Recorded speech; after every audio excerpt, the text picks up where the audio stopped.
Tá, mas vocês vão falar com a live primeiro ou eu já vou gravando? Sim, tudo bem, já está. Tá. E aí, quando quiser.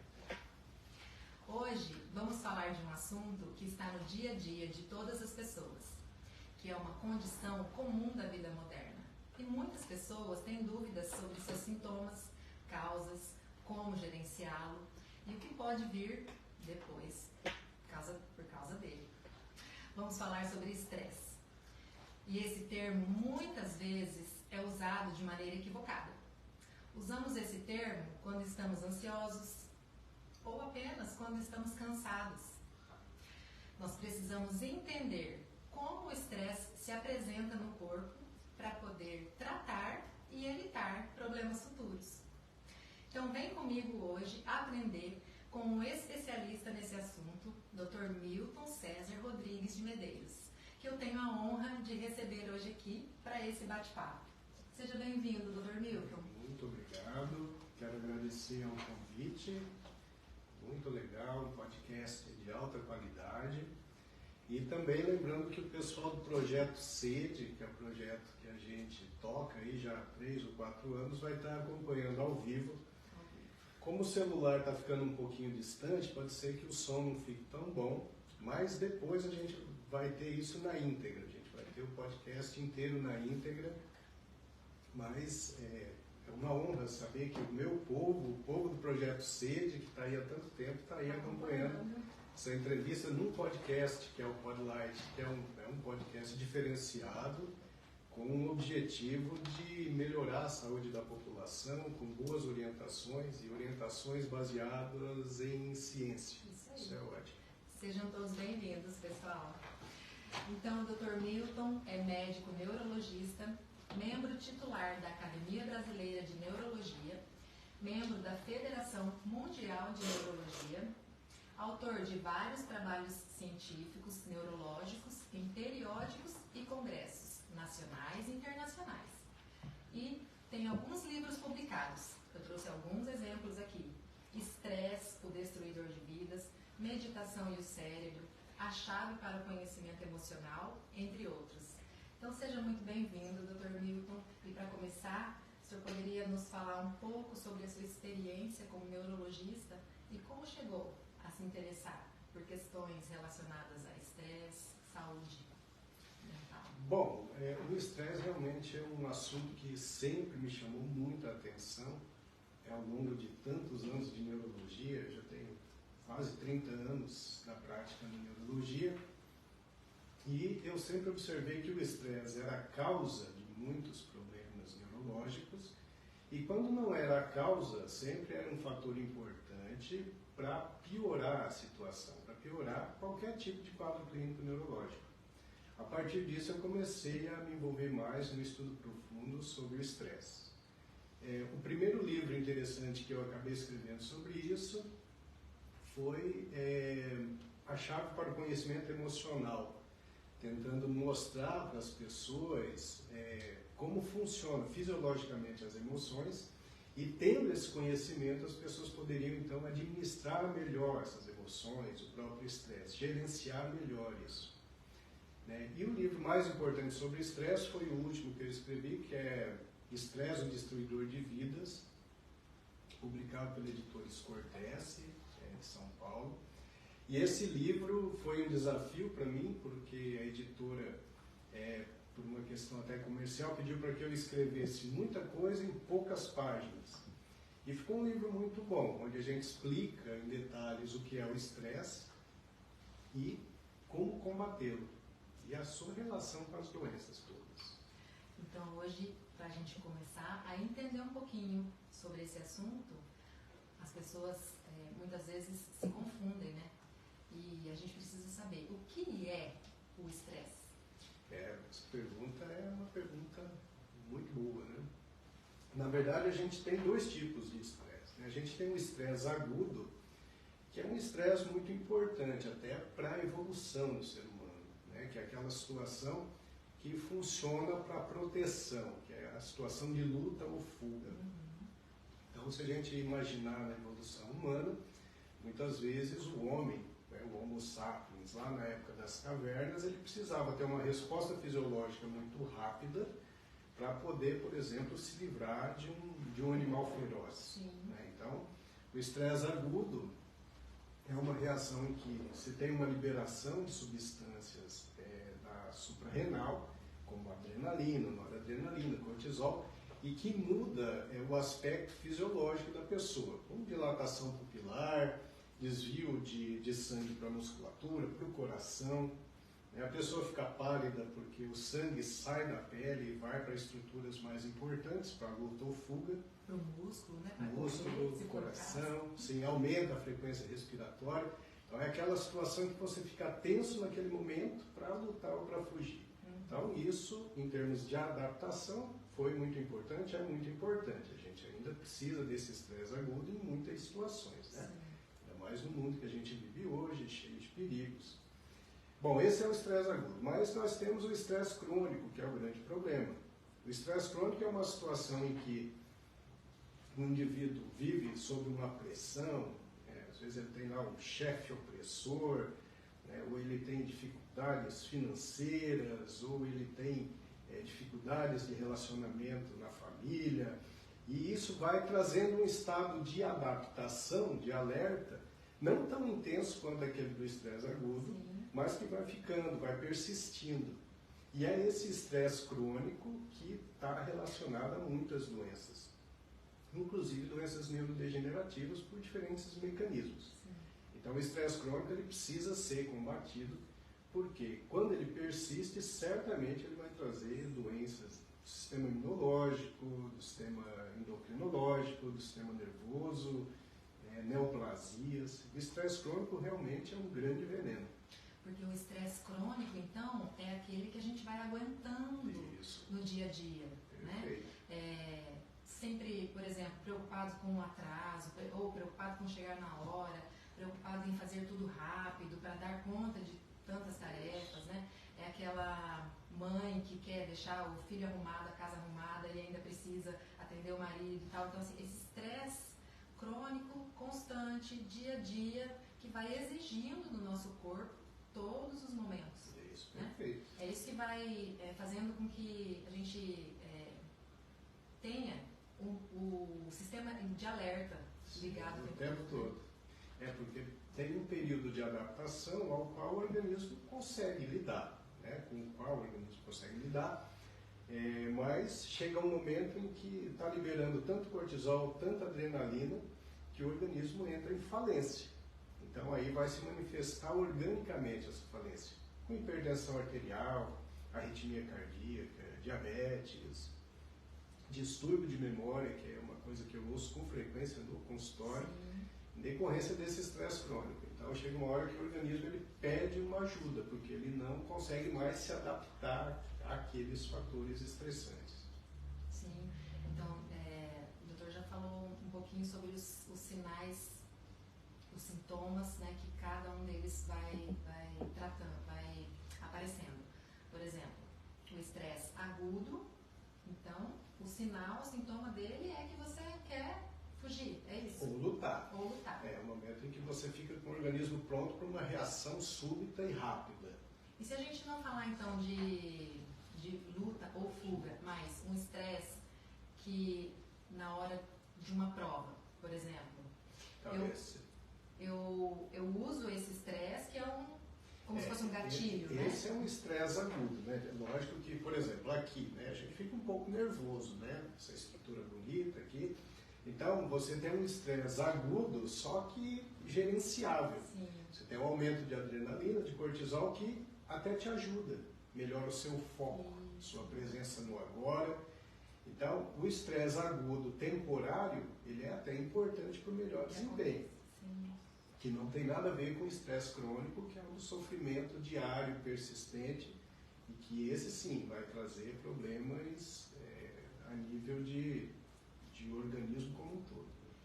E aí os sinais e sintomas do estresse crônico, que a gente poderia citar? O estresse crônico a gente pode citar vários aí, como hipertensão arterial, arritmia cardíaca, diabetes, pode exacerbar qualquer uma dessas patologias também, se o indivíduo é estressado e é diabético, então esse estresse vai produzir fazer com que a suprarrenal produza mais cortisol, vai aumentar ainda mais a glicemia. Se o indivíduo é hipertenso, fica estressado, ele produz adrenalina, a pressão fica mais alta ainda.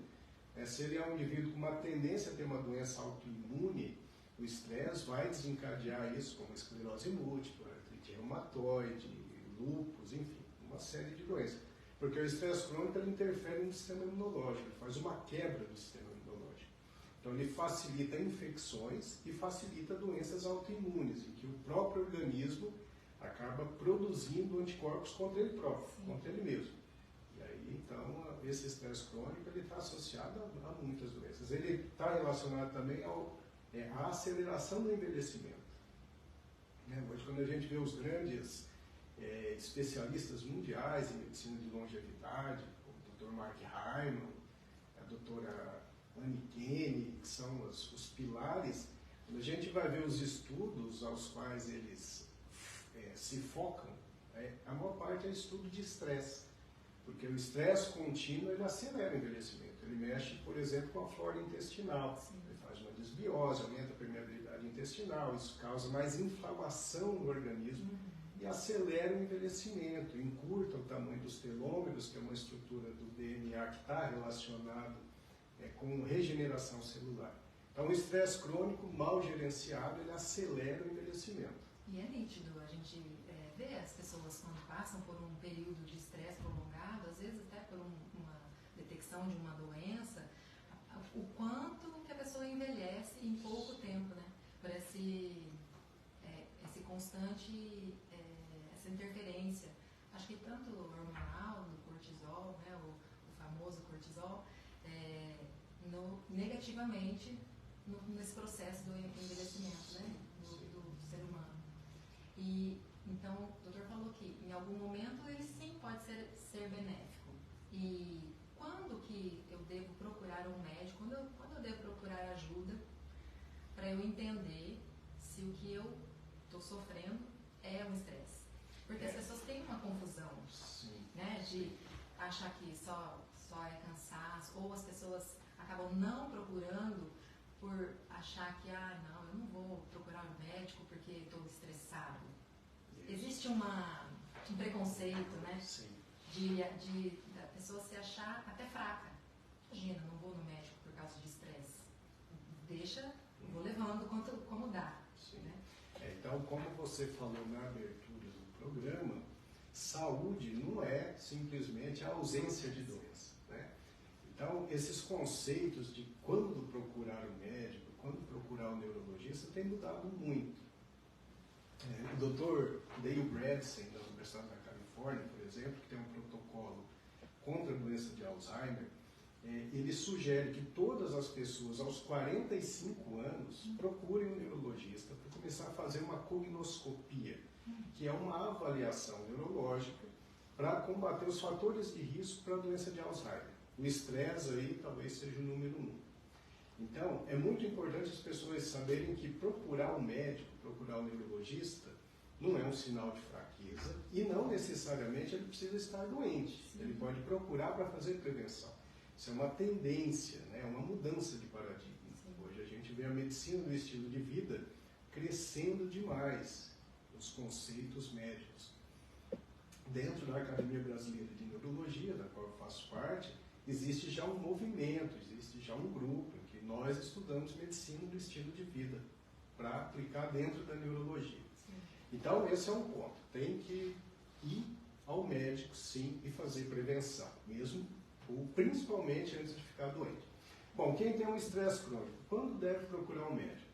Bom, eu acho que antes disso, a pessoa com estresse crônico, ela tem que ter esse conhecimento básico, que a gente vai tentar passar aqui, sobre controle do estresse. Tem que mudar o seu estilo de vida. Muitas vezes vai conseguir isso sem a interferência de um médico, apenas lendo mais profundamente sobre isso e seguindo. Por exemplo, esse livro, Estresse, o Destruidor de Vidas, ele tem dicas importantíssimas para a redução do estresse. Agora, se o indivíduo está estressado e aí ele começa a ter problemas mais profundos, como distúrbio de sono, como indisposição diária, uma ansiedade grande, porque estresse e ansiedade tem realmente uma correlação muito profunda. Se o indivíduo começa a ficar muito deprimido, sobrecarregado demais, ele acorda de manhã, ele não tem vontade de fazer aquilo que ele tem que fazer, simplesmente porque ele sabe que vai ter uma pressão enorme sobre ele. Então vai mudando a qualidade de vida.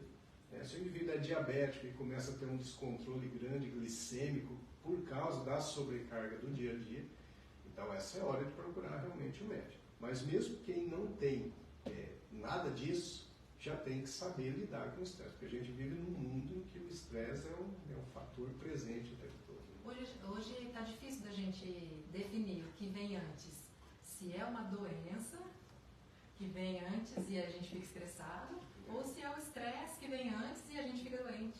Isso mesmo. Né? Porque é uma coisa tão comum ao cotidiano da gente. Sim, porque o estresse, na verdade, ele piora qualquer doença. E aí tem muitos estudos, né? Por exemplo, eu já vi muitos estudos em câncer de mama, né? Como a evolução do câncer de mama naquelas mulheres que encaram a situação de forma ativa, proativa, correndo atrás do tratamento com uma força enorme, e aquelas que se entregam ao desânimo e ao estresse contínuo, da lamentação, da reclamação. A evolução é completamente diferente. Não depende só do quimioterápico, do radioterápico que vai ser utilizado, mas da maneira como se lida com o problema. E gerenciar estresse é fundamental para não piorar, porque como a gente já falou, mexe com o sistema imunológico. Então quem tem um câncer e é muito estressado, perde a capacidade imunológica. Isso facilita o crescimento de células neoplásicas. O doutor falou uma palavra que eu acho que é a chave do estresse, né? Que é o gerenciar. Gerenciar. Porque é impossível não sentir, não passar, né, pelo estresse. Então, acho que o segredo está aí, em identificar e gerenciar. E como que a gente faz isso? Então, nesse livro eu coloco alguns pontos importantes, tá? Então, esse livro tão pequeno, ele foi fruto de muito estudo. Então, eu fiz uma avaliação grande dos estudos de estresse e principalmente de combate ao estresse. E aí, juntando tudo isso, eu cheguei aqui a algumas conclusões, que é o que eu utilizo na minha vida, no dia a dia, a minha esposa também, a gente, numa parceria, a gente consegue gerenciar muito bem o estresse. Então, o primeiro ponto importante, esses pontos não estão em ordem de importância, tá? Todos eles são importantes. O primeiro ponto fundamental é a atividade física. Exercício físico é de extrema importância. Por quê? Porque ele combate o estresse diretamente, na fonte. Quando você se exercita, você reduz o nível de cortisol. Você muda a sua fisiologia cerebral. Aumenta o nível de serotonina, de dopamina, de endorfinas, de fator neurotrófico derivado do cérebro, que são substâncias que equilibram o seu cérebro. Então, o exercício físico é extremamente importante. A Academia Americana de Neurologia, a própria Organização Mundial da Saúde, pede para que a gente faça pelo menos 150 minutos por semana de exercício moderado, que seria uma caminhada rápida. Isso é o mínimo. Então, esse é o item número 1 do combate ao estresse. O número 2 é a concentração plena no agora. É algo que a gente precisa treinar. É você prestar atenção naquilo que você está fazendo, no momento presente. Eu estou aqui, eu não posso estar aqui pensando no que eu vou fazer depois e remoendo problemas do passado, não. Eu estou aqui. Então, se manter no presente é fundamental. E isso a gente treina no dia a dia, para fortalecer o córtex pré-frontal à esquerda, que é uma área que precisa ser treinada como se fosse um músculo. Então eu sempre oriento os meus pacientes a treinarem nas coisas mais simples. Então, por exemplo, o indivíduo vai almoçar. Ali é um momento pleno. Ele tem que prestar atenção no alimento, no sabor, na cor, na textura dos alimentos, né? E aquilo é um tipo de meditação até. Você vai tomar um banho, puxa, banho é concentração plena, a água quente tocando o seu corpo, o cheirinho do shampoo. Você tem que explorar essas sensações e estar presente naquele momento. Então você vai treinando nessas coisas e com o passar do tempo você consegue fazer isso no dia a dia. Sim. Então a gente está aqui, a gente está pleno. Quando você está trabalhando, você vai desempenhar a sua função de forma plena, presente no agora. Isso é um grande redutor de estresse, porque o estresse vem muito pela monkey mind, é a mente de macaco, né, que os budistas chamam. Mente de macaco, é como se o pensamento pulasse de galho em galho. Então ele não para, a mente não para. Eu estou aqui, mas vem uma coisa aqui, outro um problema aqui, outro acolá. E aí você vai ficando estressado, você vai liberando cortisol, vai liberando adrenalina, e aquilo vira uma bola de neve, e você fica estressado e predisposto a múltiplas doenças. A gente nunca está focado no presente, né? Está sempre pensando o que eu tenho que fazer daqui a pouco. E aí tem um grande filósofo, um grande líder, que é o Dr. Eckhart Tolle, que é um alemão, e ele preza por essa técnica, a concentração plena do agora. Então, eu tirei muito dos trabalhos dele para colocar nesse livro. Então esse é um ponto muito importante. Terceiro ponto, exaltação dos momentos felizes, dos momentos simples da vida e que são muito positivos. Porque as pessoas hoje em dia, elas têm uma tendência a exaltar muito aquilo que é negativo. E as coisas boas que acontecem no dia a dia, elas dão pouca importância, como se fosse algo bem insignificante. Agora, se uma formiga aparece aqui e atrapalha o meu ambiente, aquilo já me estressa, me irrita. Sim. Então, nesse livro eu tento explicar isso. A gente tem que treinar isso também. No dia a dia, quando você acorda de manhã, tem um sol lá fora, isso é algo para você aproveitar muito. Se é um tempo chuvoso, é algo para você aproveitar muito. Né? Você está com a sua família, puxa, que coisa maravilhosa. Você brinca com o seu cachorrinho, que é maravilhoso. Mas você tem que exaltar essas coisas simples. Né? Agora, se alguém me fecha no trânsito, eu não vou exaltar aquilo. Eu tenho que manter a calma, tentar até ver por que o cara fechou. Será que ele está com pressa, está indo para o hospital, ver alguém, sei lá. Mas o fato é que se eu ficar remoendo, se eu xingar o indivíduo e ficar remoendo aquela raiva, eu produzo cortisol e noradrenalina em excesso. Ou seja, eu estou me auto-envenenando. Sim, eu nem conheço aquela pessoa e eu estou me destruindo por causa dela. Sim. Então esse conhecimento ele é fundamental. Fundamental. Eu nessa caminhada de mãe, um dia eu muito estressada, né, com problemas com filhos e às vezes as crianças brigam e tiram a mãe do sério, eu escutei do meu pai a seguinte frase: dê importância ao que tem importância. E aquilo eu peguei para mim e eu carrego no meu dia a dia. Então, seja no trânsito, seja quando os meus filhos estão me dando algum trabalho, eu penso, isso é importante? É uma coisa corriqueira que eu posso relevar? Ou é uma coisa que eu tenho que parar e interferir, né? Resolver e às vezes sofrer por aquilo, né? Porque se eu sofro por algo que não tem importância, é como o doutor falou, né? É um veneninho que a gente está tomando, né? Pequenas doses. E mesmo no caso, eu como farmacêutica, a gente acredita que a homeopatia funciona em doses homeopáticas, a gente fala. Porque a diferença do que mata e do que faz bem está na dose. Né? Então, com certeza, quando a gente aprende a viver valorizando as coisas positivas, que não é fácil, né, doutor? É uma questão de treinamento. Isso também é treinamento. Eu falo que o cérebro, todo funcionamento, dá pra gente treinar, né? Essa positividade. Como se fosse um músculo. Né? Se você treina, ele fica hiperativo. Se você não treina, ele vai atrofiando. Né?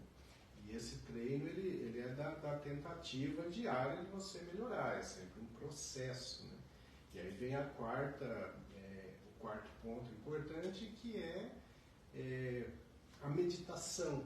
A meditação é fundamental, né? Que parece ser algo místico, mas eu escrevi um livro sobre a meditação. Sim. E a função cerebral. A meditação, ela saiu do campo do misticismo já há bastante tempo e caiu no campo da ciência, porque é um fator importante no tratamento de múltiplas patologias, como coadjuvante.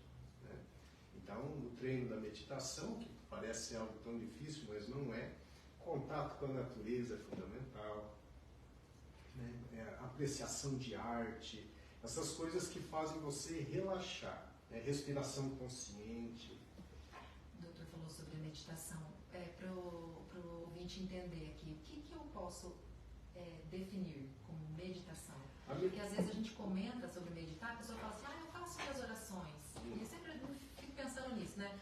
Será que o tempo que eu estou fazendo as minhas orações, eu também estou meditando, né? Porque assim, a gente fala de meditar na palavra, mas é isso que a ciência quer dizer também? Muito bem colocado. Porque meditação é a concentração plena em algo cíclico, né? Então, por exemplo, na respiração, a meditação mais comum que a gente pratica é concentração plena na respiração. Inspiração, expiração consciente. Isso parece bem tranquilo, não é, porque você começa a fazer e aí os pensamentos vão aparecendo, as sensações vão aparecendo e aí as pessoas desistem. Onde está o grande erro? Porque, na verdade, se você insistir, com o passar do tempo, esses pensamentos vão diminuindo. Você põe lá seu reloginho, 20 minutos para concentrar na minha respiração. Tá, e aí, 20 minutos, vai tocar o despertador. Primeiro dia você fala, puxa, não rendeu. Tudo bem, vai para o segundo dia. Os pensamentos aparecem. E aí o que você tem que fazer? Você observa esses pensamentos e deixa eles embora, como se eles não te pertencessem. E aí você volta para a respiração. Aparece outro pensamento, tudo bem, observa, deixa ele volta para a respiração. É um ato contínuo de voltar para a sua concentração. Então, quem insiste nisso acaba, obviamente, tendo uma redução desses ruídos, desses pensamentos que aparecem. A oração, ela não deixa de ser uma meditação. Né? Nesse livro eu coloco a importância da meditação na raiz de todas as religiões, inclusive do cristianismo. Isso foi se perdendo muito, principalmente no cristianismo. Né? Nas religiões orientais, a meditação está mais presente. Mas uma oração, rezar um terço, por exemplo. Mas realmente rezar um terço, não ficar ali nas contas, mas pensando nas contas que tem que pagar. Né? Então, agora, se o indivíduo consegue uma oração em que ele fica pleno naquilo, ele não desvia o foco, ele não chegam outros pensamentos, ele vai evoluindo naquilo, a oração é uma meditação, uma espécie de meditação. E a meditação é interessante porque ela muda a fisiologia cerebral. Né? Hoje a gente tem ressonância magnética funcional para mostrar isso, que quando você está meditando ou você está orando profundamente, você muda radicalmente o metabolismo cerebral. E tem um impacto enorme na saúde, né? Quando você consegue fazer isso e consciente. Mas é um treinamento, porque o doutor estava falando e eu fiquei aqui pensando comigo, né? Rindo por dentro, porque eu falei, ele falou 20 minutos, gente, de meditação. O relógio, quando ele me avisa aqui que é para ter 1 minuto de respiração plena, eu coloco 1 minuto. Eu não consigo terminar 1 minuto de respiração, porque daí ou o telefone toca, ou você... E eu já me disperso e eu falo, gente, 1 minuto eu não consegui.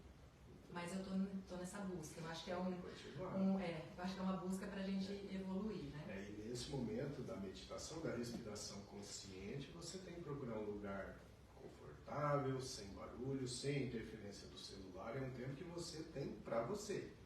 Não pode ter esses barulhos externos, né, essas funções externas te incomodando. Então não pode ser aquela paradinha ali no semáforo. Não, no semáforo pode ajudar. Eu estava vendo num livro do Daniel Goleman, que é o grande guru da inteligência emocional, ele contando uma história que ele tinha um encontro com o Dalai Lama, e ele estava na Índia, e ele estava num táxi, e aquele trânsito terrível, e ele tinha que pegar um trem, e ele estava atrasado, e ele começou a ficar desesperado. Primeiro que ele já estava nervoso porque ia encontrar o Dalai Lama. Sim. E aí ele colocou uma coisa em prática, que ele tinha aprendido com o próprio Dalai Lama, que era a respiração consciente. Então ele parou, ele começou a respirar, prestar atenção na respiração dele, e ele foi se acalmando. E acabou dando tudo certo, pegou o outro trem e tal. Então, essa respiração consciente, ela pode funcionar no trânsito, sim. É aquela história que os nossos pais, avós falavam, não, conta até 10. Que era uma forma sábia de falar, para, relaxa, não toma decisão agora que você está nervoso. Então, hoje a gente sabe que é concentração plena na respiração consciente. Sim, para, calma, respira, né? Isso, para dar conta daquele momento. E então o estilo de vida que a gente tem levado tem impactado né, nesse aumento do nosso próprio estresse, que ele já é uma realidade, o estresse já é uma realidade. E aí a gente chega a ter um estilo de vida que não está nos ajudando. Né? A correria, não fazer atividade física, não se alimentar direito, não prestar atenção na alimentação. Né? E isso pode aumentar o risco, então, das doenças cerebrais, em especial. Sem dúvida. Eu tenho estudado muito a doença de Alzheimer já há um bom tempo, porque no consultório eu tenho muitos pacientes com Alzheimer e me entristece muito a evolução. As pessoas vão piorando gradativamente. O tratamento é pouco eficaz ou nada eficaz, na verdade. E a gente vê o paciente piorando e a família sofrendo demais. Acaba produzindo desestrutura na família, acaba produzindo doenças nos familiares mais próximos, porque alguém com Alzheimer na família traz um estresse muito grande.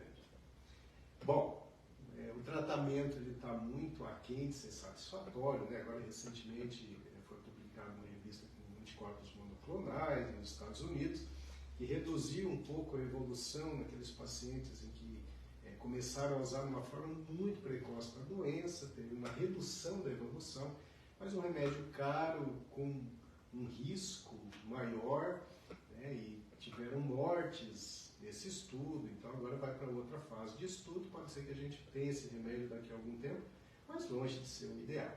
A imprensa leiga trouxe isso como sendo a cura do Alzheimer e nós estamos muito aquém da cura do Alzheimer. Desculpa. Não, pode falar. Eu ia falar só para a gente esclarecer, assim, né? O que eu identifico como Alzheimer? A doença de Alzheimer, ela começa com um declínio cognitivo, principalmente a parte da memória. O interessante é que a gente sabe hoje que a doença de Alzheimer, ela se inicia cerca de 20 anos antes do primeiro sintoma, do primeiro distúrbio de memória. É por isso que a medicina do estilo de vida é importante. Hoje a gente sabe que a doença de Alzheimer tem pouco a ver com genética e muito a ver com construção. Nós construímos a doença de Alzheimer com erro de estilo de vida.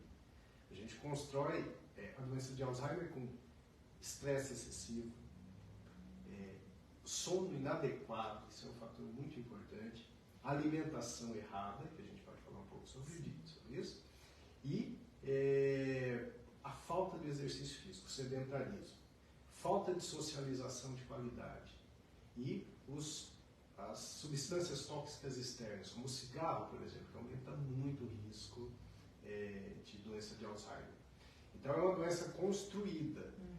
Mesmo aqueles pacientes que têm uma tendência genética, que hoje a gente pode estudar geneticamente, a gente estuda a proteína E4, e a gente vê qual a tendência de ter Alzheimer ou não. Agora, se esse gene vai se expressar ou não, depende do estilo de vida, que é a epigenética. Hoje a gente sabe que genética não é destino. Na verdade, a gente pode mudar essa expressão gênica para mais ou para menos. Os estudiosos em longevidade mostram hoje que metilação de DNA é o que vai determinar se você vai expressar um gene de uma doença grave ou não.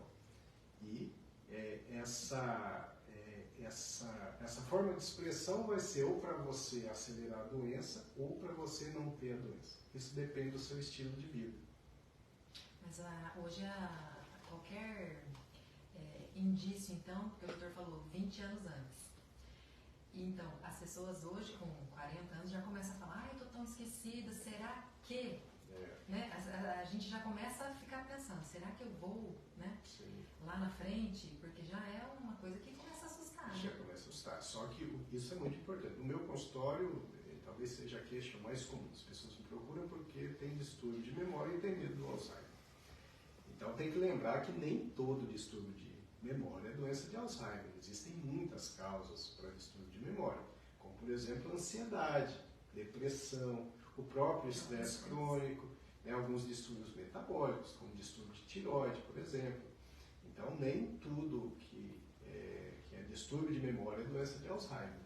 A própria correria do dia a dia, que a gente não está presente no momento, né? Sim. Você almoça pensando já no que você tem para fazer e você nunca está no presente, vivendo o momento. A falta da concentração plena no agora.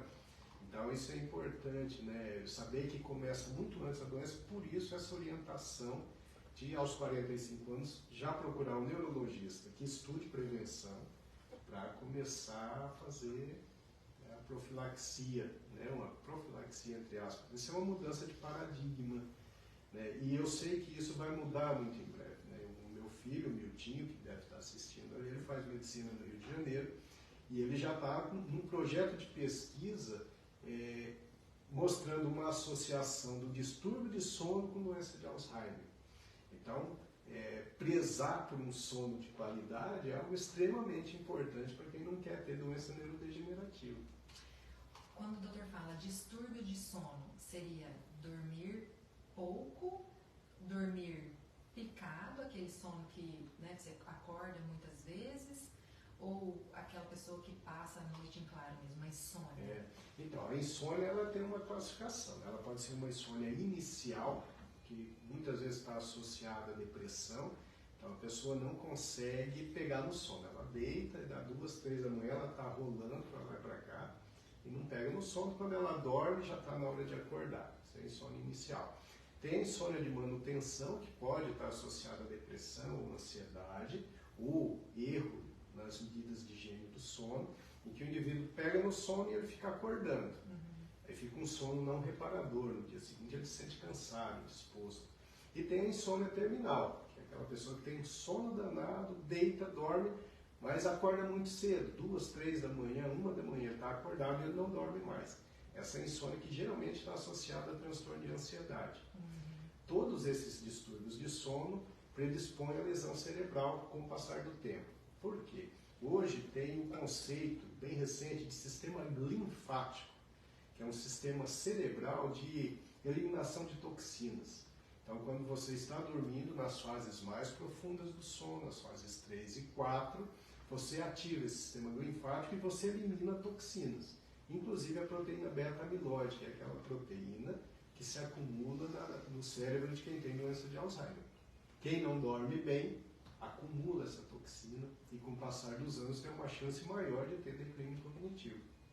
Mas então, quem tem a genética ou quem vai desenvolver Alzheimer é um fator, no caso, determinante. Sim,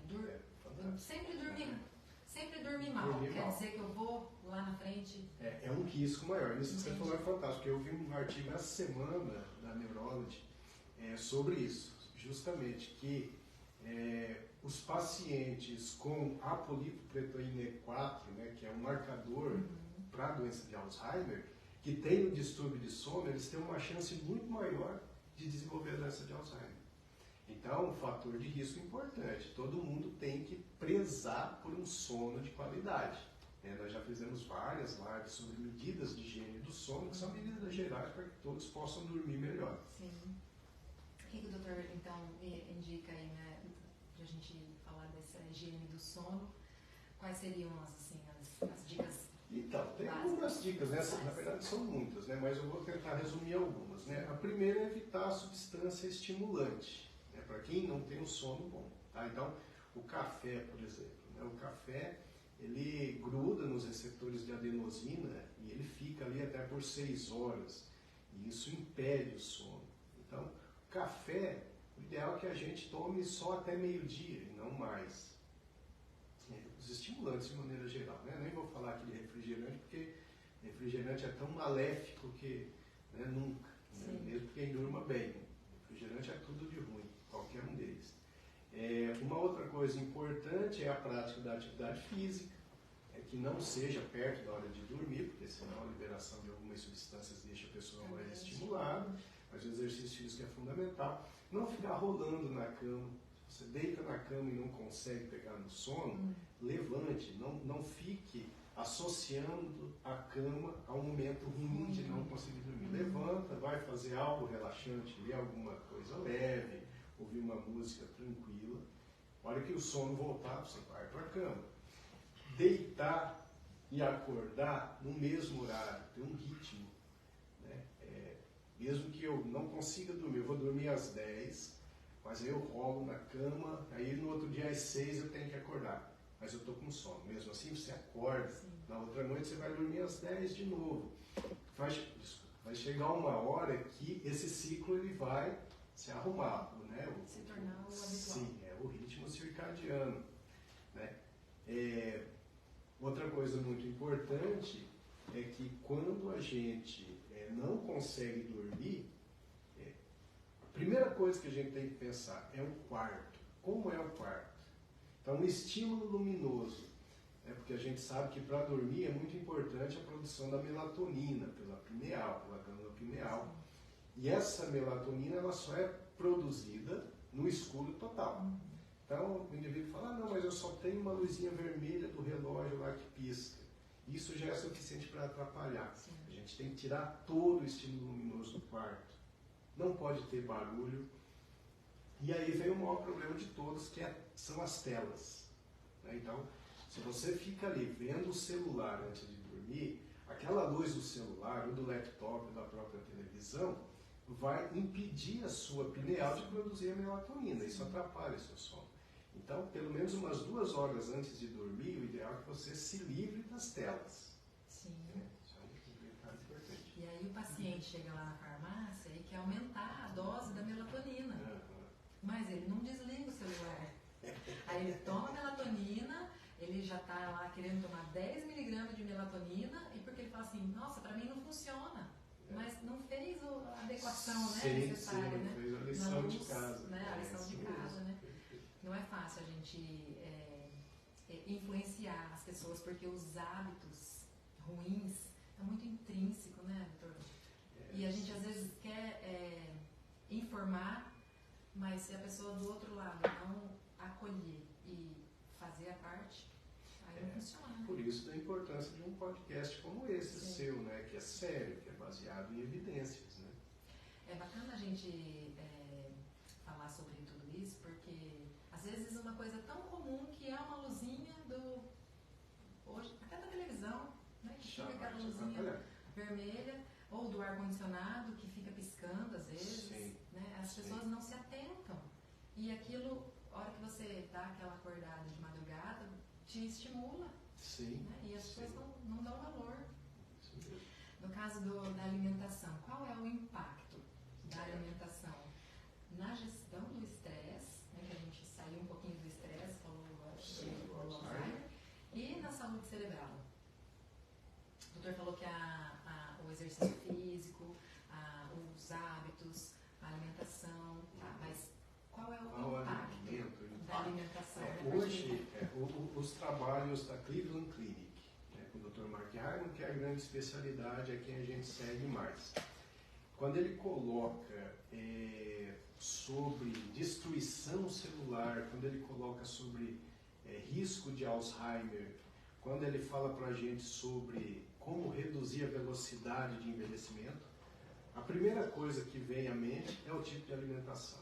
Então isso é fundamental. Né? A gente poderia fazer um podcast só sobre isso, eu vou só dar uma resumida aqui, mas basicamente é o seguinte: os carboidratos de alto índice glicêmico, eles são catastróficos. Porque hoje, por exemplo, a doença de Alzheimer, a gente sabe que tem muito a ver com neuroinflamação. E os carboidratos de alto índice glicêmico, eles aumentam essa inflamação. Então você come lá um doce, um açúcar refinado, você faz uma absorção grande de glicose, você faz uma produção alta de insulina.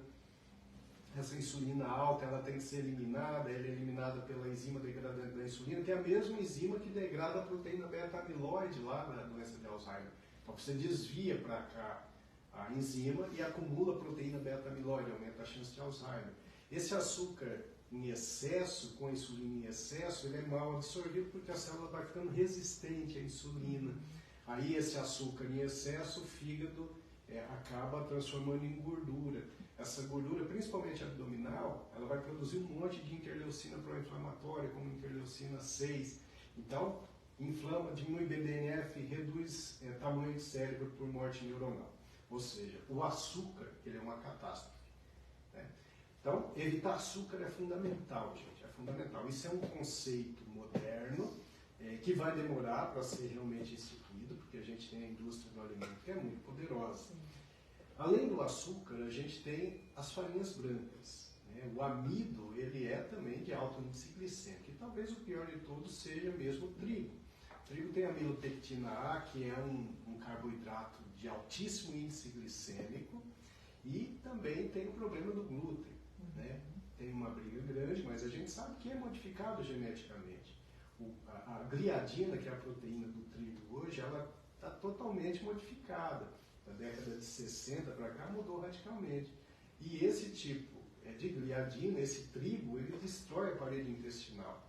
Ele aumenta a permeabilidade intestinal, faz você absorver um monte de coisa ruim. Que não deveria. E aí você mantém uma inflamação contínua que vai predispor à destruição de neurônios. Além de outras coisas, muitas outras coisas. Então a redução ou retirada do açúcar e do trigo, fundamental. Isso aí não se discute mais. O amido tem que diminuir muito, né? Então você fala, então eu vou comer bastante tapioca que não tem glúten, mas tem um índice glicêmico alto também. Então você tem que diminuir isso. E o outro grande problema são os ultraprocessados. Nos últimos 10 anos, nós tivemos um aumento de 60% dos casos de câncer de intestino.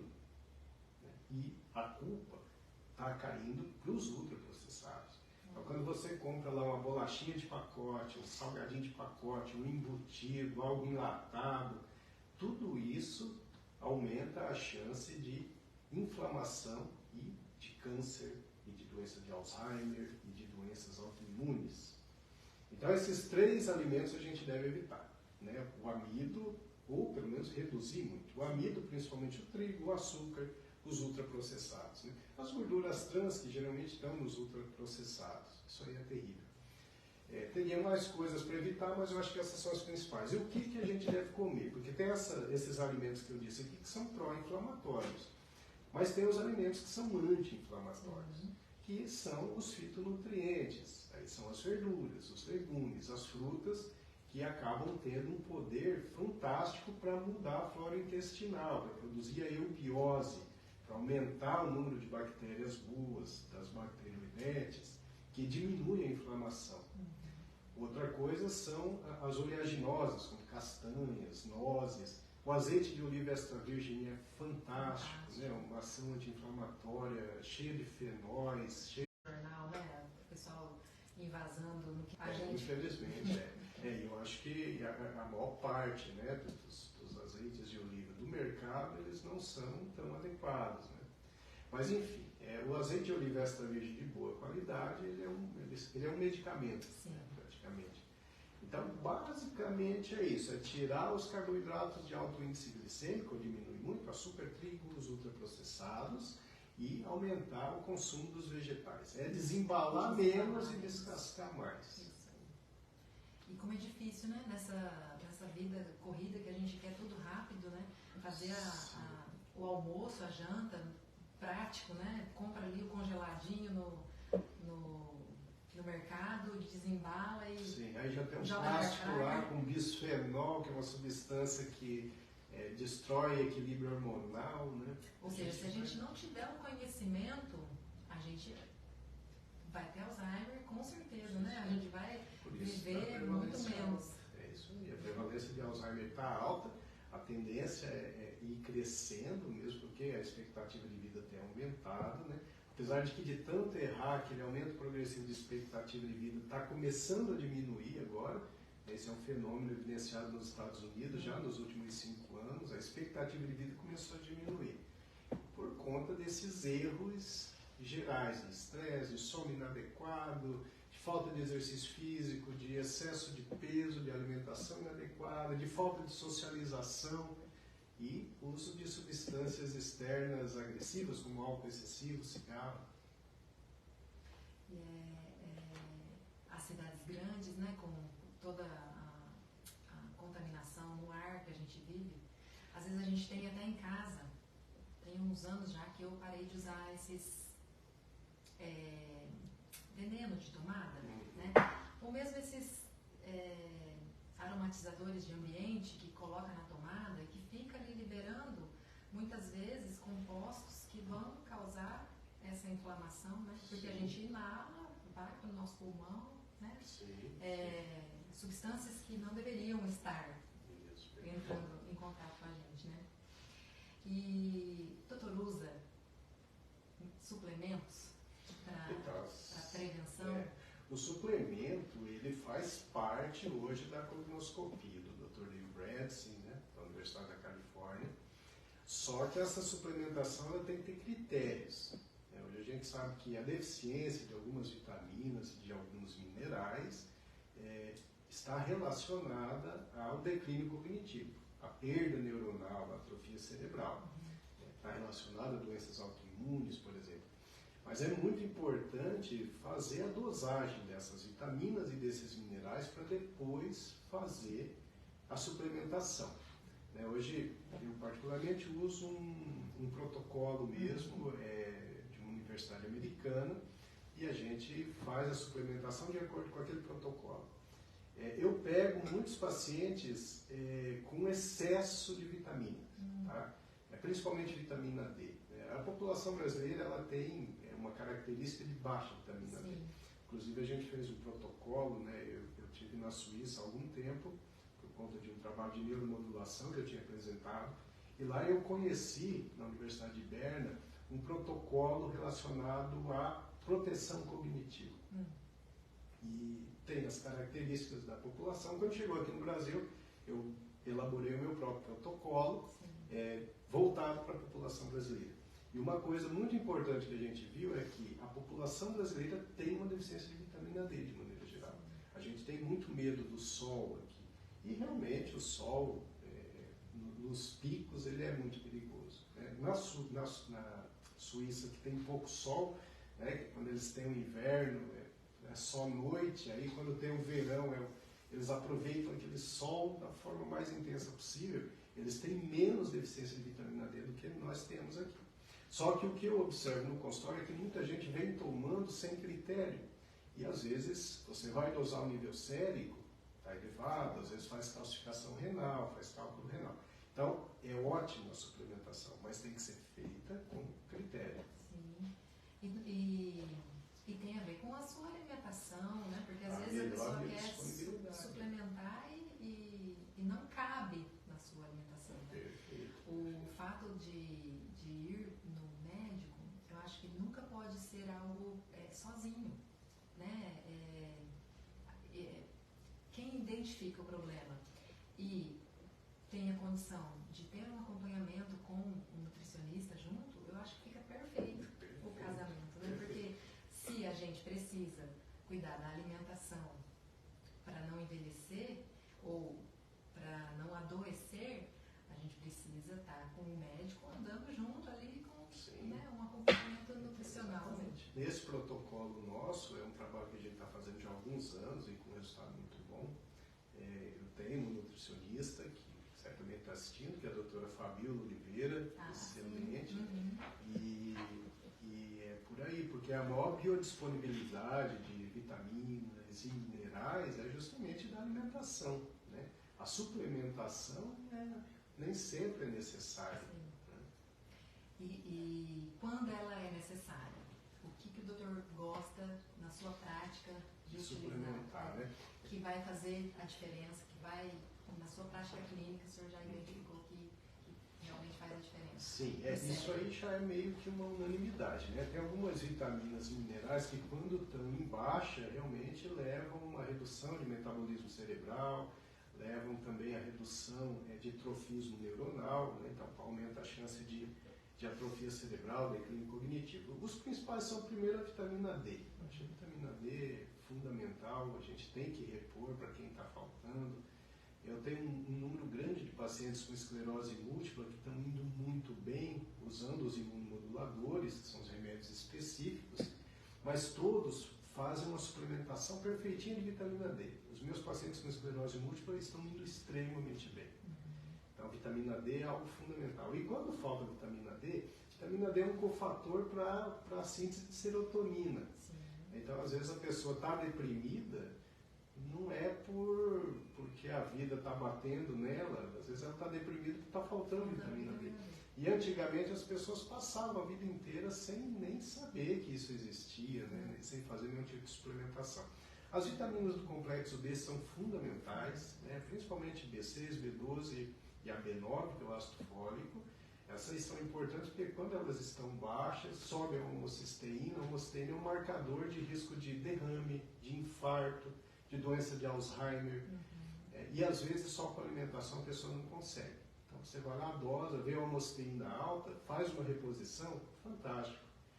Dos minerais a gente presta muita atenção no zinco e no magnésio. Né? Eu acho que essas são as principais. Aí depois a gente vai mais para as coisas específicas. Né? Às vezes tem um distúrbio cerebelar de equilíbrio, a gente acha alguma deficiência de vitamina E, e aí a gente vai então individualizando. Né? Isso é muito importante. Sim, eu gosto muito dessa área de suplementação. Uso muita coisa, gosto muito da coenzima Q10, o ômega 3, que eu acho que a gente não tem também na nossa alimentação, a gente não tem disponível, né? Eu não tenho hábito de comer peixe, nem tenho salmão, né? A facilidade. Então, lá em casa, até minhas crianças já entraram nessa onda. O ômega 3 é algo que vai para todo mundo, da criança ao adulto. Eu acredito que tem feito muita diferença. E por quê? Quando, nos casos das doenças, às vezes só o medicamento também não vai ser o suficiente, né, doutora? Sim, tomar um solzinho é fundamental, né? Antes das 10 ou depois das 4, né? É o que o doutor falou da vitamina D, que antigamente não era nem falado, mas é porque também o pessoal tomava mais sol. muito mais sol. Né? A gente era muito mais solar, Sim. A gente estava mais exposto e hoje, se você vai se expor ao sol, você se lambuza de protetor solar. Do câncer E aí de pele, que é uma realidade, é um e a risco vitamina D não consegue também. exercer ali o seu papel. A gente vê ali nas zonas azuis, por exemplo, né, que são locais do mundo onde tem uma grande quantidade de centenários, né, na Sardenha, por exemplo, tomar sol é uma característica, porque os pastores subiam aquelas montanhas atrás das suas ovelhas, né, chegando em casa, comiam as coisas mais saudáveis possível, inclusive peixe, né, com ômega 3. Então a vida foi evoluindo, mas uma evolução que não é legal. Né? Nessas zonas azuis que a gente tem lá na Sardenha, tem na Grécia, tem na Costa Rica, tem Loma Linda nos Estados Unidos. Nesses lugares, essa característica da longevidade ela já está diminuindo, porque está chegando a tecnologia. Na verdade, está chegando as lojas de fast food, né, os restaurantes de fast food, né, Okinawa, no Japão, onde eles consomem muito peixe, onde eles se socializam muito. E aí o número de centenários era muito grande, né, mostrando a importância do relacionamento, com a criação dos Moai. Eles juntavam lá 5 amigos da infância que se apoiavam uma vida inteira, então eles tinham uma relação social muito forte. Em Okinawa eu acho que ainda persiste muito disso, mas na Sardenha, até onde eu estou sabendo, já começou a ter uma mudança. As pessoas não estão precisando mais cozinhar artesanalmente, né? Eles vão ali na esquina e compram, vai no mercado e compram um congelado.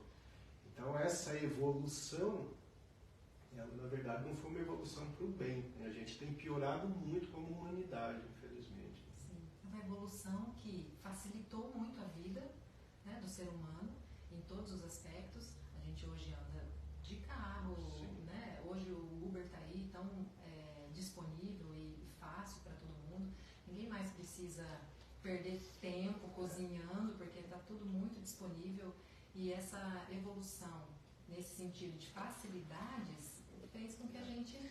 Então, esse tempo que aparentemente você ganha com congelado e com Uber, você não está ganhando tempo, você está trabalhando mais. Né? Você usa esse tempo para ficar mais estressado. Né? Então, é uma evolução realmente ruim. Antigamente era diferente, as pessoas precisavam fazer a comida. E aquele momento de fazer a comida geralmente juntava a família. Era quando se conversava, né? Quando se socializava. Sim.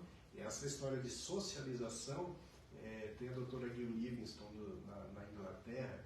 Ela fez um trabalho muito legal mostrando os fatores de risco para Alzheimer, e a parte de socialização é uma das principais. Aí muito interessante que a ex-primeira-ministra britânica, Theresa May, em 2018, ela criou o Ministério da Solidão. Era um ministério voltado para estimular a socialização dos britânicos. Por que fizeram isso? Porque eles começaram a evidenciar em estudos que a solidão trazia um prejuízo muito grande para o sistema público de saúde.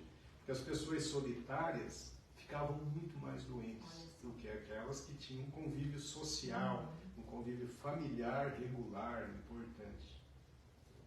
Então a gente foi piorando. Hoje a tendência é o isolamento. Né? Então na Europa, por exemplo, hoje em dia, o número de solteiros que moram sozinhos é enorme. No Japão, é fantástico. No Japão tem um fenômeno de pessoas que morrem e são encontradas muito tempo depois nos seus apartamentos. O primeiro caso descrito aí que chamou muita atenção foi em 2000. Um indivíduo aposentado, ele morreu e 3 anos depois descobriram o corpo dele no apartamento. Porque até então, como ele pagava tudo em débito automático, ia pagando, né? A família não ia ver. Aí quando acabaram as economias, é que descobriram, foram atrás, né? E aí encontraram lá o cadáver. Mas eu vi lá depois uma estatística de 2018, muita gente no Japão foi encontrada assim. Então é uma tendência do isolamento. Uma coisa absurda. Cada um vivendo o seu individual, né? E não olhando o que está acontecendo em volta. Isso, e o ser humano não foi projetado para isso. O ser humano é um animal social, muito importante, até na evolução, né? Quando os homens saíam para caçar em grupo, e as mulheres ficavam cuidando ali da prole, uma conversando com a outra e fofocando. Fofocar é extremamente importante para a ativação cerebral. Vai dizer que é saudável agora, doutor? É saudável. O que não é saudável é você ficar isolado. Isso não é saudável. Mas a conversa, né, a fofoca e falar, e ativar os 2 hemisférios cerebrais e dar risada e ficar meio chateado, isso é o que faz o ser humano seguir. É o que faz a gente evoluir. Né? Agora, a solidão, não. A solidão, ela traz doença. E por isso que hoje, nos fatores de risco para a doença de Alzheimer, e para doenças neurodegenerativas e para aceleramento da velhice, a solidão é um fator importante. Entendi. O doutor falou que o ser humano, ele é um ser social, né? E hoje a gente tem uma vida conectada, né, pelas mídias sociais. Só que ao mesmo tempo, essa mídia que é social está fazendo a gente ficar mais individual. Então é complexo, né, a gente pensar. Na verdade, essa vida de mídia social, essa socialização de Facebook, de Instagram, é uma falácia. Né? Você tem lá 2.000 amigos, 3.000 amigos. Mas se você precisar de um apoio real, talvez você vá ter 1, 2, 3. Né? Então, as mídias sociais, elas não melhoraram essa situação. E pelo contrário, né? Além de produzir um isolamento, ela também faz com que você produza conteúdos de perfeição que algumas pessoas acreditam. E quando vem aqui, falam, puxa, eles são tão felizes, eu não sou. E aquilo é uma causa para deprimir as pessoas. É uma causa de estresse. Sim, de estresse, de observar, de baixa autoestima, né? Porque você só posta aquilo que você acha legal. Né? Os problemas do dia a dia você não coloca lá. Sim. Então virou, na verdade, uma grande mentira aquilo. Né? É um jeito de viver que não existe, na verdade. Né? Então, como que essas redes sociais, como que o uso dessas redes sociais, ou o uso excessivo, está afetando o nosso cérebro? Afetando de forma muito ruim. A gente tem estudado isso também. Então, as redes sociais, na verdade, as informações hoje, né, se você pegar os jovens, né, eles se baseiam em informações muito rápidas, né, em posts rápidos, em vídeos rápidos. O indivíduo está estudando lá o Schopenhauer. Pega um vídeo ali do Schopenhauer que tem 3 minutos. E aí ele vê a parte superficial do Schopenhauer e ele acha que ele sabe o Schopenhauer. Né? Já estudei. E as pessoas tomam aquelas informações como reais e são informações sempre superficiais. O cérebro humano ele precisa de aprofundamento. Né? Por isso que a leitura é extremamente importante. A leitura realmente sedimentar, leitura profunda. Porque é uma forma de você ativar múltiplas áreas cerebrais, de você fortalecer múltiplas conexões neuronais que te deixam melhor preparados para a vida. Né? As pessoas que leem ficam melhor preparadas para a vida. O indivíduo que só se baseia nessas informações superficiais de WhatsApp, né, ou de Facebook, ou de Instagram, elas ficam com as conexões só as mais superficiais. Então essas pessoas elas ficam predispostas a serem enganadas. É uma forma muito fácil, você pode enganar uma pessoa que só pensa superficialmente. E as pessoas que não aprofundam os seus conhecimentos através de leitura aprofundada e ficam só nas redes sociais e só naqueles vídeos rápidos, ela fica com uma forma superficial de pensamento. Isso é muito triste, né? E é uma grande realidade. A capacidade de memorização nossa tem caído demais. Hoje a gente é totalmente dependente de um celular. Se você perder o celular, você vai lembrar de 1 ou 2 números e olha lá. Antigamente a gente tinha um monte de números na cabeça. Então, essa facilidade tecnológica, ela tem modificado o ser humano, né? Principalmente as gerações mais jovens. E a gente não sabe como vai ser a evolução disso. Porque os jovenzinhos ficam com mais dificuldade de conexão entre eles mesmos. Né? Você vê um grupo de jovens, cada um está com o seu celular, ninguém está conversando entre si. Então é uma perda de socialização e uma busca autocentrada o tempo todo. Isso é algo ruim. O senhor falou conexões cerebrais. Conexão cerebral seria, então, o neurônio conversar com outro neurônio. Então a gente tem lá 86 bilhões de neurônios. Cada neurônio faz ali 3.000 conexões. Então a gente tem muitas redes. E como a gente vai ativar essas redes depende da experiência cotidiana, inclusive no aprendizado e nas leituras mais profundas. Isso é uma forma de você manter um cérebro realmente saudável e com um senso crítico, para você não ser enganado. Né? Essa polarização que a gente vive hoje, né, essa polarização política e social, ela já é um fruto desse pensamento raso. Porque o pensamento profundo, ele não dá lugar para polarização. Ele busca sempre o meio termo. Né? Então, hoje essa geração que vem já totalmente conectada, né, depois de uma pandemia, onde as escolas foram obrigadas a colocar as crianças em casa, na frente dos seus tablets, computadores, né, já vai ser uma geração ainda mais sem memória, mais rasa. Sim, né, como você está falando. Infelizmente. É claro que a tecnologia ela trouxe muitos benefícios, ela facilitou muito a nossa vida e ela dá acesso a informações de qualidade também. Mas o mais simples é sempre o mais visto. Né? Eu e a Érica, a gente sempre fala sobre isso. A gente faz esse projeto CED desde o início. A gente conversou e falou, não vai importar muito o número de seguidores, porque vai ser uma coisa séria, uma coisa densa. Né? Então, no início a gente ainda fazia ali, dava 5.000, 10.000 visualizações de Face, né? E depois isso caiu, hoje a gente consegue ali 1.000, 2.000. E são pessoas que participam da live com perguntas, né? Perguntas inteligentes e tal. Então a gente sabe que isso é um número pequeno. Agora, se a gente fizesse lá um vídeo de uma coisa simplória, de um negócio, né, engraçado, Sim. um negócio erotizado hoje, se você fizer, nossa, você tem 1 milhão de seguidores rapidinho. Então é uma As pessoas já não pena. estão mais buscando aquilo que é profundo, né? Que é Isso. informação, que é denso. Isso, Todo mundo quer é a ficar no... superficialidade, é o TikTok, né? São Os vídeos os de 15 reels. segundos. Não que a gente não possa ver isso, Sim. mas isso tem que ser uma parte pequena da vida, né? Não pode ser o que predomina. Não pode ser o que alimenta o seu cérebro. Exatamente. Então, essas redes sociais, intensidade com que a gente tem vivido, ela é preocupante, né?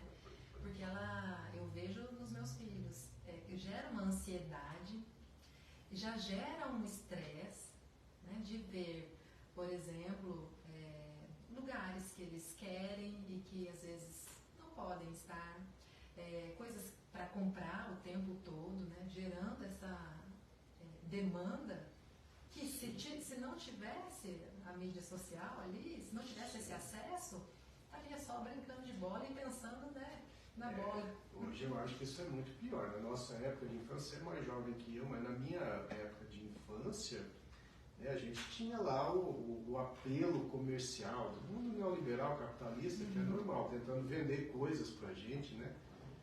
Os programinhas infantis, vendendo as botinhas, né, As meu irmão? propagandas da TV, no caso. Mas hoje isso é muito mais intenso. Hoje as crianças têm acesso às propagandas com métodos que realmente são cativantes. Sim.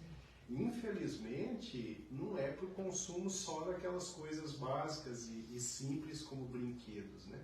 Hoje as coisas vão muito além disso. E hoje a criança, o jovem, ele já tem acesso. O pai, a mãe já não conseguem acompanhar mais. E vira um grande problema, né? Na palma da mão, né? Sim.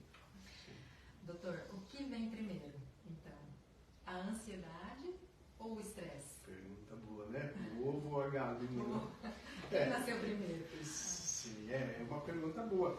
Eu acho assim, se você for ver ansiedade e estresse, tem uma confluência de sinais e sintomas, né? Eu diria para você que a ansiedade é uma coisa muito complexa, né? Que pode ter algo de genético, né? Pode ter algo relacionado lá a algum trauma no passado, algum trauma infantil, né? Algum abuso infantil. Então a pessoa já vai desenvolver ali uma deficiência serotoninérgica, um problema de neurotransmissores, e isso já facilita ser mais estressado, porque se o indivíduo já tem essa tendência de ser ansioso, uma tendência fisiológica, vai ter mais dificuldade para lidar com os problemas. E o que a gente mais tem na vida é problema. Então qualquer problema vai trazer um incômodo, uma dificuldade de adaptação. Então o ansioso ele tem uma tendência muito maior a ser estressado. Existe também a ansiedade de cunho genético. Às vezes o indivíduo já nasce com uma predisposição realmente de ser ansioso. E aí ele tem uma chance maior de ficar estressado o tempo todo. O estresse, mesmo para aquele que não tenha nada de genético, mesmo para aquele que não tenha passado por nenhum abuso, nenhum trauma significativo, ele pode realmente ficar ansioso. O estresse ele pode trazer ansiedade. Porque se você tem uma dificuldade para lidar com qualquer coisa, se você tem lá o tal do chefe opressor, eu falo muito chefe opressor porque tem muitos pacientes assim, né? Um chefe que chega ali, ele transforma aquele ambiente num inferno, né? Aquela cobrança e aquele clima pesado. Então o indivíduo vai ali se adaptando e ele vai liberando as substâncias, conforme a gente falou, e ele vai fazendo uma diminuição de serotonina. Vai fazendo uma diminuição de fator neurotrófico derivado do cérebro, então ele vai ficando ansioso. Então o estressado, mesmo que ele não tenha nenhuma tendência, dependendo do tamanho do estresse, ele vai desenvolver um transtorno de ansiedade.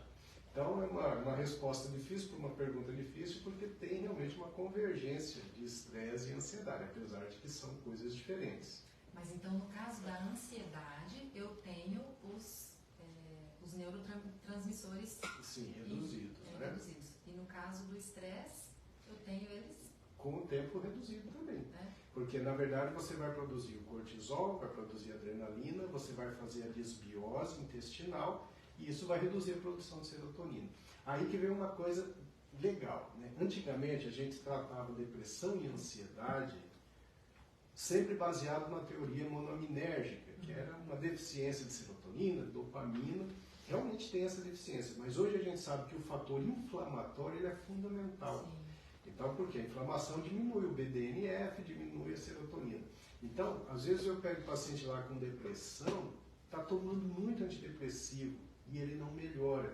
Só que ele continua se inflamando. Sim. Ele continua comendo açúcar, ele fumando, comendo farinha branca, ele continua sedentário, ele está obeso.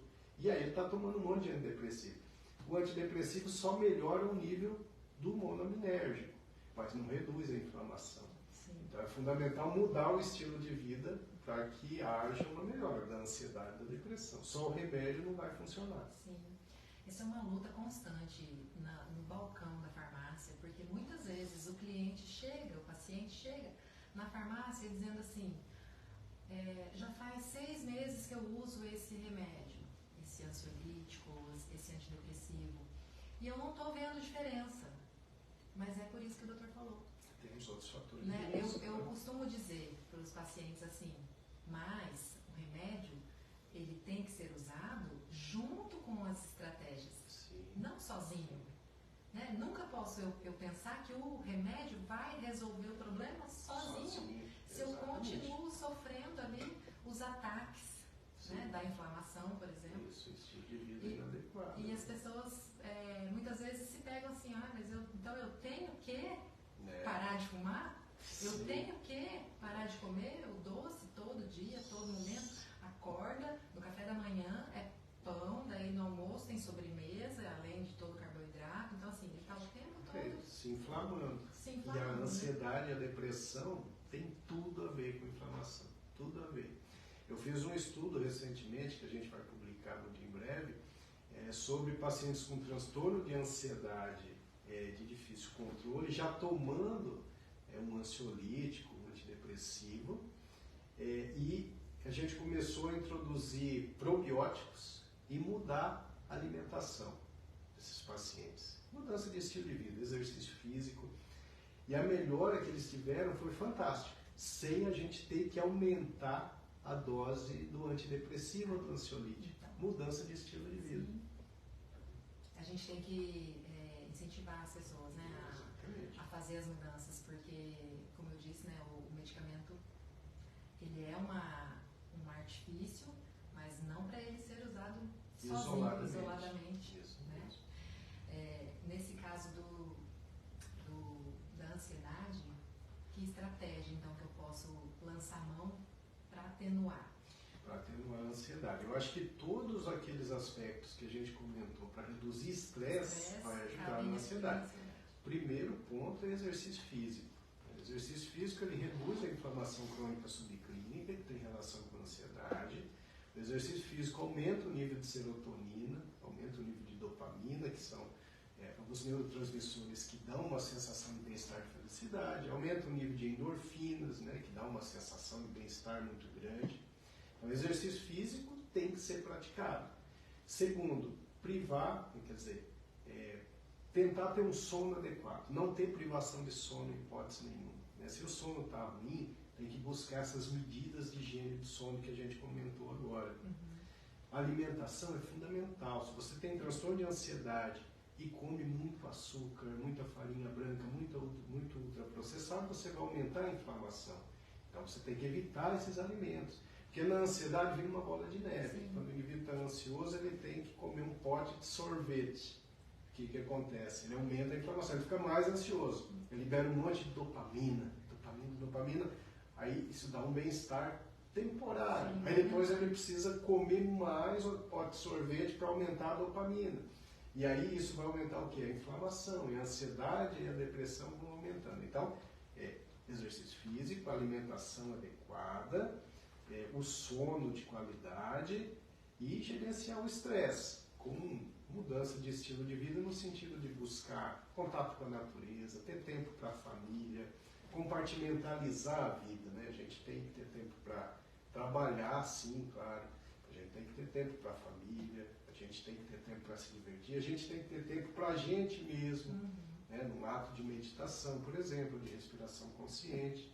Então, gerenciar estresse é algo extremamente importante também no controle da ansiedade.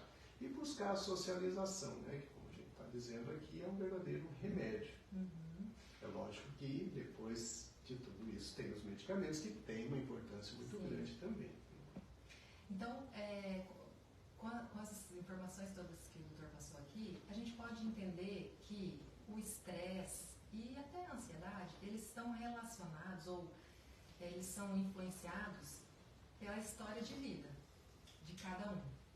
Aquele chefe, opressor, que o doutor comenta, não necessariamente ele é opressor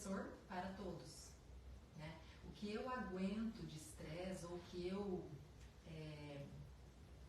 entendo como estresse, para mim, não obrigatoriamente vai ser para o outro. Está correto? Sim, eu acho que sim. É a questão da resiliência, né? Então, porque cada um lida de um jeito. Né? Às vezes tem uma pessoa que consegue lidar com estresse terrível e ele lida com aquilo e ele sai até fortalecido daquilo. E tem outro que com aquele mesmo fator estressor ele deprime e ele não consegue sair do lugar. e será que teria algum jeito da gente ajudar uma pessoa que, por exemplo, não aguenta o estresse que eu aguento? Como que eu poderia ajudar essa pessoa a trazer... Porque, assim, eu não posso interferir na história do outro, né? Um trauma que, às vezes, uma pessoa sofreu pode até ter sido parecido com algo que eu sofri, mas eu lidei de uma forma. E aquela pessoa, às vezes, está, como o doutor disse lá no começo, né? Está murmurando, reclamando, se colocando de vítima, né? Como que eu consigo ajudar? Acho que o primeiro ponto é conhecimento, né? É fazer essa pessoa entender que, por exemplo, o remoedor crônico, o lamentador crônico, ele entra numa bola de neve para depressão e ansiedade mesmo. Então, a primeira coisa que a pessoa tem que entender é que remoer é muito ruim. E quando o indivíduo é muito remoedor, onde ele está errando? Ele está errando principalmente em não viver o momento presente. Porque se as pessoas fazem isso que a gente falou aqui, viver o presente, aproveitar esse momento aqui, então a pessoa vai parar de remoer. Porque ela está recrutando todas as áreas do cérebro para atenção plena no agora. E aí vai prestar atenção nos detalhes e a vida vai ficando mais interessante. Eu acho que isso é um ponto fundamental, né? Muitas vezes essa pessoa vai precisar de uma ajuda de mudança de fisiologia cerebral. Às vezes vai precisar, sim, de um medicamento. Hoje nós temos muitos medicamentos que têm um perfil de segurança fantástico, né, que a gente pode usar por tempos curtos, às vezes por tempos mais longos, mas com muita segurança. Então esses dois fatores são importantes. E sempre buscar, sempre orientar essas pessoas a mudar estilo de vida. Entender que se ela tem alguma coisa pró-inflamatória no organismo, essa ansiedade ela vai se perpetuar. Então tem que lutar contra isso, comendo direito, se exercitando, evitando o excesso de peso. Então são orientações gerais de mudança de estilo de vida, que pode beneficiar qualquer pessoa. E o doutor, a gente falando disso, né? Nesses momentos eu consigo usar, além do medicamento que pode ser necessário, eu consigo usar uma planta, um fitoterápico, um chá, que me ajudaria, né, numa modulação neuronal? Certamente, né? Tem muita coisa boa. É que aí vai fugindo um pouquinho da alopatia, né? Mas tem muita coisa que é da homeopatia que está chegando na alopatia, né? A gente tem um remédio muito interessante, aqui é o grande exemplo, que é a Bacopa Monnieri, né? Remédio que é utilizado na medicina chinesa e tal, depois veio para a homeopatia do Ocidente, e hoje a alopatia trouxe esse remédio que ele realmente funciona muito bem, né? Ele melhora o nível de acetilcolina, melhora a parte de memória, né? E a gente tem alguns redutores de ansiedade que eu particularmente gosto de usar, por exemplo, a passiflora. Dependendo do nível da ansiedade, a passiflora pode às vezes até resolver, né? Então os fitoterápicos são interessantes. E a gente fala em fitoterápico, a gente pode estar falando em alimentação também. Né? Por exemplo, as especiarias, elas têm uma ação fantástica para melhorar a função cerebral, reduzir a ansiedade. Né? Então, comer, botar lá no seu temperinho orégano, né? Colocar coentro, cebolinha. Esses temperos, eles têm salsinha. Eles têm uma capacidade antioxidante fantástica e de melhorar até a parte da ansiedade, porque eles têm ação anti-inflamatória, antioxidante, né? O chá de camomila, né? Hoje a gente tem algumas evidências substanciais sobre a eficácia do chá de camomila na melhora da insônia, por exemplo. Né? A importância do chá verde como antioxidante, como uma substância realmente neuroprotetora. Então, os fitoterápicos têm espaço, sim. Tem gente que, não, por causa de questões de estômago, né, gastrointestinais, a pessoa não pode com o chá verde. Né? O chá verde teve um problema de, algum tempo atrás, na Europa eles ficaram assustados porque tiveram alguns problemas de hepatotoxicidade, de alteração de fígado, mas depois, estudando profundamente, eles viram que realmente era aquele chá em específico, contaminado. Né? Chá verde em quantidades moderadas, ele é muito seguro. Eu, particularmente, consumo chá verde diariamente. Acho muito legal. Agora, lá em casa, depois de um diagnóstico de TDAH, coloquei a L-teanina, que é o do chá verde, o safrim, que também está envolvido nessa produção de dopamina, e um componente que é da seda, o Brain Factor 7. Não sei se o doutor já ouviu falar. Depois a gente pode estar passando mais informações em especial sobre isso. Então, doutor, para a gente ir encerrando esse nosso assunto, esse nosso podcast, que conselhos, diante de tudo isso, você ainda daria para os nossos ouvintes que desejam manter uma boa saúde mental e reduzir, assim, riscos de doenças neurodegenerativas, doenças neurológicas como Alzheimer? Eu diria que primeiro é perder aquele preconceito de que consultório médico, principalmente do neurologista, é consultório só para quem está doente. Né? A prevenção ela é muito importante. Então, eu acho que essa cognoscopia advogada pelo Dr. Dale Bredesen aos 45 anos, eu acho que todas as pessoas deveriam seguir. Buscar um neurologista que faça prevenção de declínio cognitivo. De maneira geral, o que eu diria é que as pessoas precisam caprichar no sono, não deixar de fazer exercício físico. Eu sempre digo para os meus pacientes que o maior erro que o indivíduo pode cometer em relação à saúde é ser sedentário. Nada é mais errado que isso. Né? Então, exercício físico é para todo mundo. Caprichar na alimentação, lembrar que açúcar, farinha branca e os ultraprocessados devem desaparecer ou diminuir o máximo possível. Né? A nossa dieta ela tem que ser baseada em vegetais. Não estou dizendo aqui que tem que ser vegetariano, não é isso, mas a base da dieta, a maior parte da dieta, tem que ser com vegetais. Isso é importante. E o outro fator importantíssimo é gerenciar bem o estresse. Né? Busquem saber sobre meditação, sobre respiração consciente, busquem contato com a natureza, divirtam-se com sua família, com seus amigos, entendam que o trabalho ele tem que ser só uma parte da vida, ele não pode tomar conta de tudo. E são coisas relativamente simples que está ao alcance de todos. Diante da sua colaboração com os livros, né, com o seu trabalho, né, nesses anos todos com a sua experiência, a gente deve, né, se permitir se olhar. Né? A gente não tem uma cultura de prevenção.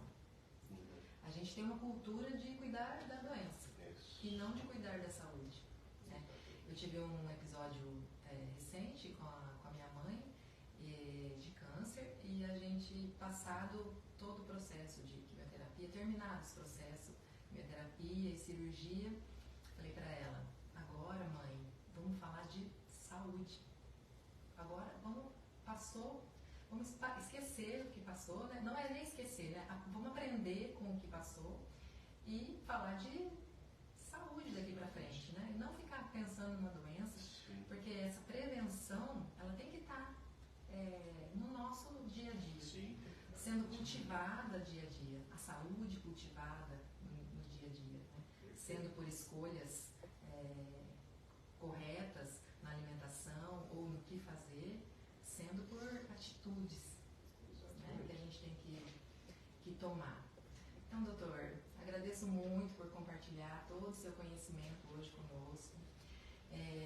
Se tem alguma frase, alguma mensagem final ou recursos que ainda gostaria de compartilhar com as pessoas aqui, com os nossos ouvintes da live, do Pod. Quero agradecer o seu convite, né? Eu acho que Podlight vai fazer muito sucesso porque é algo sério, algo voltado para a saúde e para a saúde de todos, né?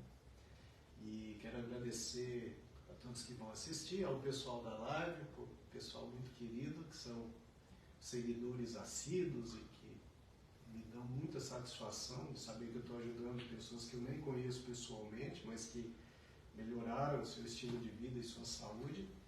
E dizer que depois a gente vai disponibilizar na íntegra esse podcast, né? Eu não sei como é que ficou a qualidade ali na live. Mas E é a gente isso. disponibiliza, Sim. com certeza. Agradecimento a todos aí.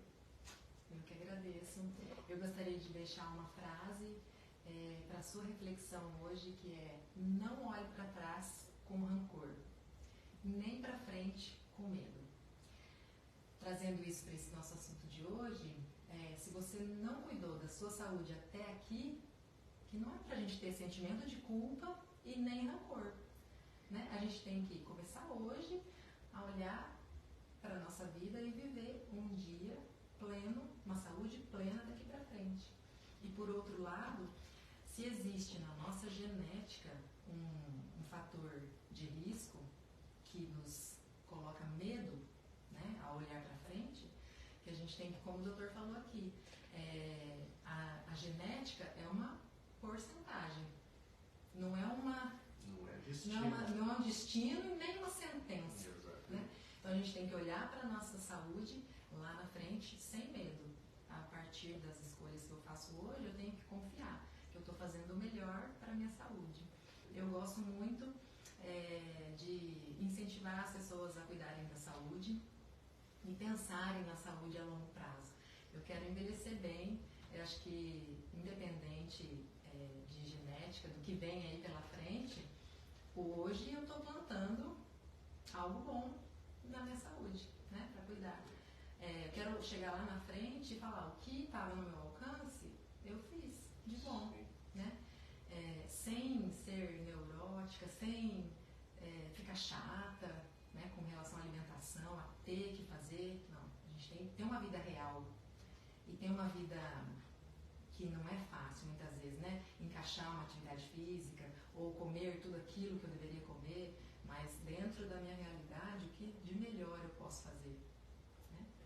Então é isso, gente. Muito obrigada a todos que compartilharam aqui desse momento com a gente, aqui na live, pessoal. Muito obrigada pela atenção de todos vocês e até o próximo episódio. Até mais. Até mais. Ok, foi. A gente tem que encerrar a live aí. Gente, ficou muito bom. Demais. Muito bom mesmo. Que legal! Ai, minha nossa. Peraí.